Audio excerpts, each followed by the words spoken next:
Welcome back to this week's episode of The Way. Today we are going to be discussing our top 5 tips for mobile RV internet solutions. We've been on the road for 3 years now, and we've had to learn the hard way. But hopefully these tips will help you get ahead of the curve and get that fast internet now.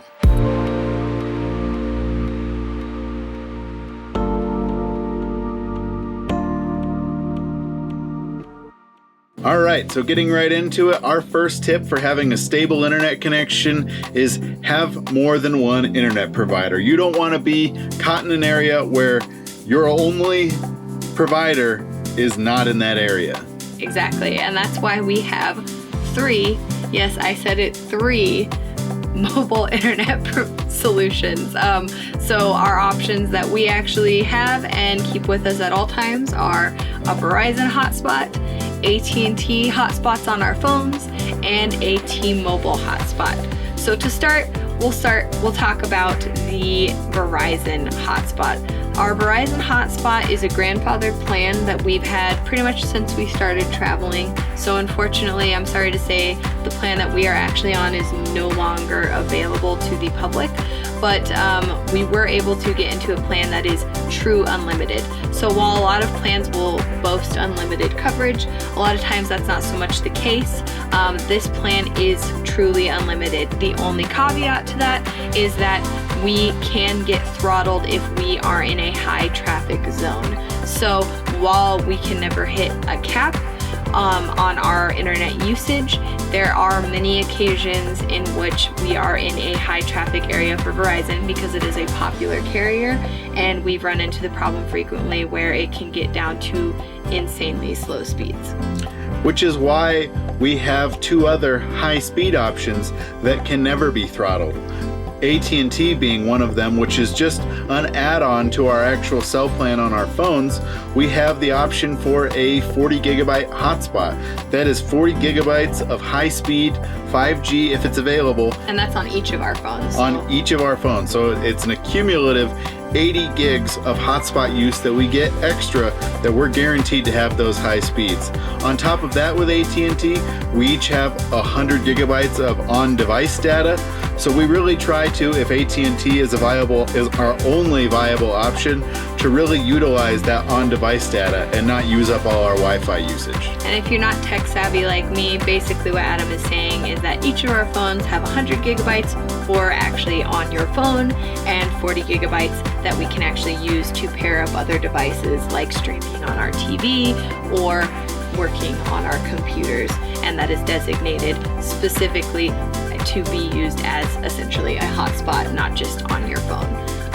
So the last option that we have is T-Mobile. This is actually the one that we purchased most recently, and it is because we were in an area where both our AT&T and our Verizon were failing us. Verizon because we could not get a good connection, and AT&T because prior to a couple months ago, we actually had a lower cap of our usage, and so we actually hit that cap for the duration that we were there for the month. So we were like, we need to find another solution and we need to do it quickly, and we found out that T-Mobile was really great in the area and they had a pretty affordable 100 gigabyte hotspot plan. So we use the T-Mobile probably the least, but it has bailed us out on a couple different occasions. And you know what I would like to say about T-Mobile is that they are pretty good at having coverage where AT&T and Verizon don't. If you didn't know, they paired up with Sprint, so as far as like their cell towers go and stuff, they have more cell towers now than they previously did, and they really have focused and honed in on having coverage in areas that Verizon and AT&T don't. So that's definitely a helpful solution in those situations. Yeah, you really don't want to be caught with, half the month left and you're out of internet. So really having multiple options with a lot of volume to pull from is an invaluable asset to have when you're on the road. Yeah, so it might sound like a little bit of overkill to you guys, but as people, Adam works a full-time remote job. I do contract online tutoring and video production work, so I'm no stranger to, video calls and Zoom calls with either clients or students.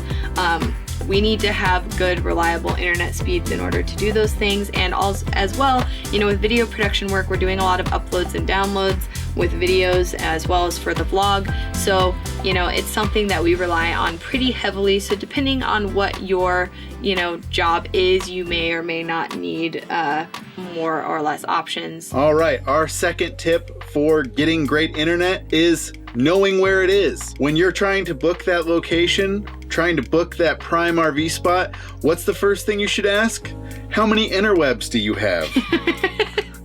Really, it's just research your locations before you go, right? Know before you go. So I typically do most of our bookings when we are planning to go to a new location, and looking at coverage maps is a must. So for any provider you have, you know, Verizon, AT&T, and T-Mobile are our providers, and they all have websites that you can look up their coverage maps and type in an address in a specific location, and it will show you if there's coverage. Now, I will say they're not always 100% accurate. They are fairly accurate most of the time, and what you can also get a feel for is by checking most of them. Usually if they're all showing coverage in an area, it's a pretty safe bet that that's a pretty highly covered area to go. But you know, it's just one of many resources. The other thing is ask. It's that simple. When you are booking a location, ask the person you are booking with if the area has good internet speeds. Ask if they use a provider like what you have, and if they know somebody that has that provider and what it's like in that location. You know, some places are more or less helpful, but it's still, you know, something that's important to do. And also, when you're asking about that, ask them if they offer park Wi-Fi, and you know, just because they say they do, you know, maybe press them a little bit. Try to get a better idea of how quality their Wi-Fi is. You know, a lot of RV parks offer Wi-Fi nowadays. That's not always the best, you know, so usually they'll be more forthcoming if it's really good Wi-Fi. They'll say you can stream on it. Those are usually good indicators that it's probably a pretty reliable internet connection. And you can also ask where the routers in the park are and see if you could get a site near one of those routers. Yeah, you know, location is really everything when it comes to internet. And with Instagram and everybody out there boondocking as much as they can, one thing that those boondocking spots really don't have is good internet. So really researching those locations before you go is going to help you have a good, stable internet connection. But, you know, as a good, solid backup plan, research what's in the area. Are there co-working spaces, coffee shops, bookstores? These have all been hugely integral when push comes to shove if we need something in a pinch. So just being aware of the surroundings in your area, and you know, when you get to a place, if you say you only have the 30 gigabyte hotspot, then maybe be ready to go to a coffee shop at a moment's notice to take a Zoom call, or just be ready for your day of work. Yeah, and to add on to that, you know, sometimes just searching and seeing if there's, you know, grocery stores, restaurants, things like that in your area, it's probably an indicator you're not in like nowheresville. If you're going somewhere that you're not familiar with, this has happened many times. When we were first starting out, I didn't think to look for stuff like that on Google Maps when I was like looking in the area of the RV park we were staying. And sometimes you don't realize that you're kind of away from all that stuff, that just because the grocery store is 10 minutes down the road, that 10 minutes is down a highway and you're kind of a little bit out of the way. So, you know, doubling up on, you know, looking for other places that you can go to work, or also looking at coverage maps, using Google Maps to kind of get an idea of where you're at based off of what's in the area is super helpful. So our third tip is going to be to get a booster and an antenna for your internet connection. So you have your hotspots, you have your internet. How are you gonna actually get the best bang for your buck and really increase its speed and usability while you are on the road? The two products that we have are the WeBoost Drive X RV and the MiMo panel external antenna. The Drive X RV was the best thing that they had on the market at the time that we installed it. There's definitely more up-to-date models that I would recommend, but basically it takes the existing cell signal that you have and boosts it up to 32x for a stronger signal. Exactly. And, we weren't really getting the crazy results we wanted from that initially. And eventually we decided to add on the antenna. And we chose our antenna because it was the best option for our specific hotspot. And it specifically was not a line of sight antenna. So a line of sight antenna is going to require that it can get a line of sight to a tower. Whereas one that is not made in that way, you could be in trees or hills and you're still going to be able to pull a connection that maybe wasn't there before. I can't tell you how many times we've been somewhere that we've had little to no connection, and then we put up the antenna and boom, we've got internet. Yeah, the antenna is really going to help you collect more internet, whereas the booster is really going to help you boost that internet once you have it. So it's really the whole package that you need. And there's a whole bunch more that I'm sure we don't even know yet, but it's a constant journey and don't know until you try. Definitely our recommendation though is to have both of them together, because that is going to give you the best available service for what you're trying to do. All right, the fourth tip that we have to offer you is to constantly learn. Keep up to date with the ever-changing data landscape that is mobile internet. Data plans are constantly changing. Carriers are always releasing new hotspot technology.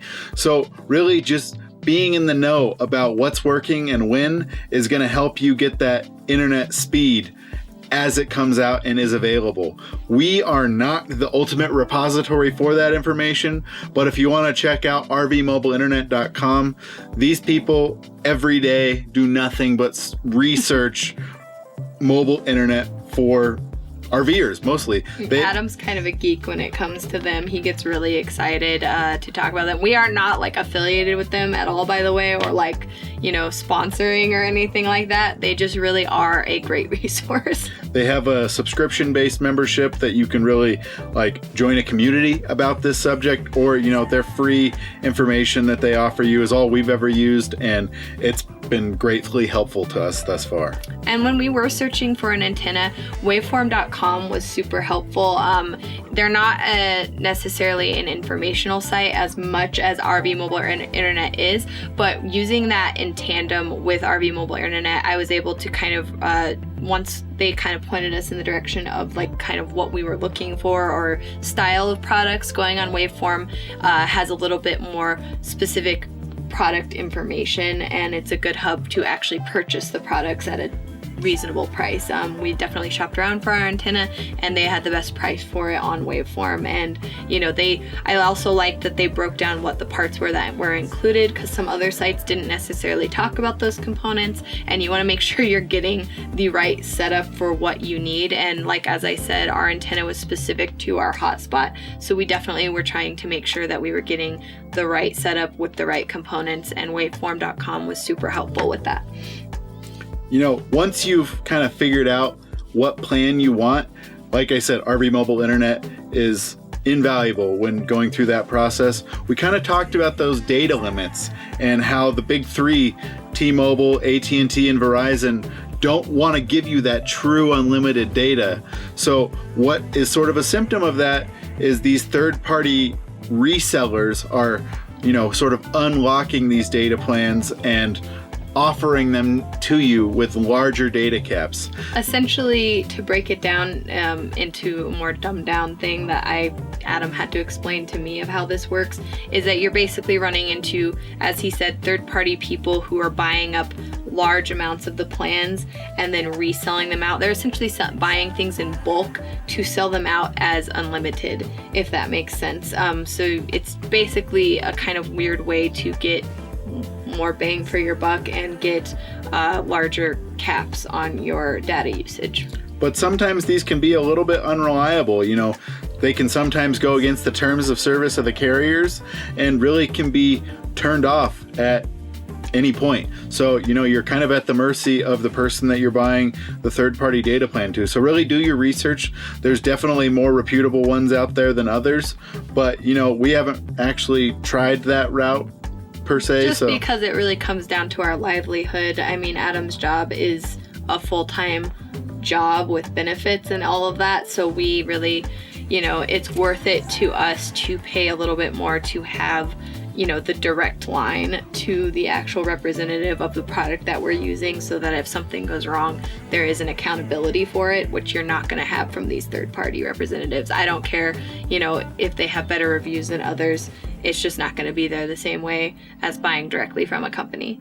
But nonetheless, RVMobileInternet.com does rate and review each of these plans. I don't know that they actually qualify each plan, so do your research and, you can't go wrong. So our last tip of the day might sound pretty self-explanatory, but I promise you we'll probably mention some things you haven't thought of, and it is time management. And you might be wondering, because all these other tips have been very technology-based, how does time management play that big of a role in mobile internet solutions? Well, I can tell you that it plays a huge role to consider the time that you are doing things that you need to be doing with your internet.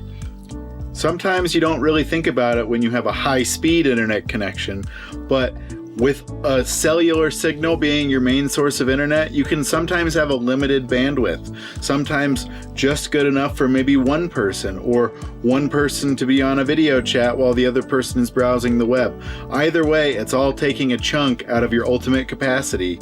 And you really want to be able to coordinate your video meetings so that maybe Krista and I aren't both taking a video call at the same time, or when I'm in a really important meeting, she's not streaming Netflix in the back room, or, whatever. You want to be able to know that you have internet when you need it, so coordinating those schedules ahead of time can be a huge help in getting that done. Yeah, you don't want to have a choppy connection, because I can't tell you how many times I've had to ask Adam before scheduling a tutoring session, hey, do you have a meeting at this time?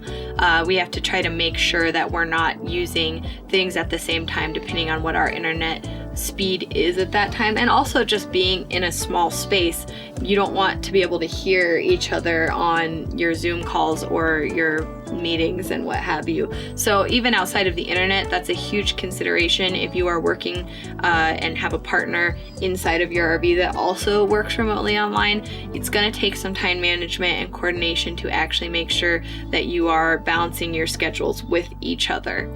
And consider peak streaming times. When you are at an RV park or a campsite, you are going to be fighting for internet with other people at that campsite. And that's true even if you aren't using the actual Wi-Fi that's being offered to you from the campsite. So consider peak streaming times. Evening time, probably not the best time to have and schedule a meeting. You might get throttled.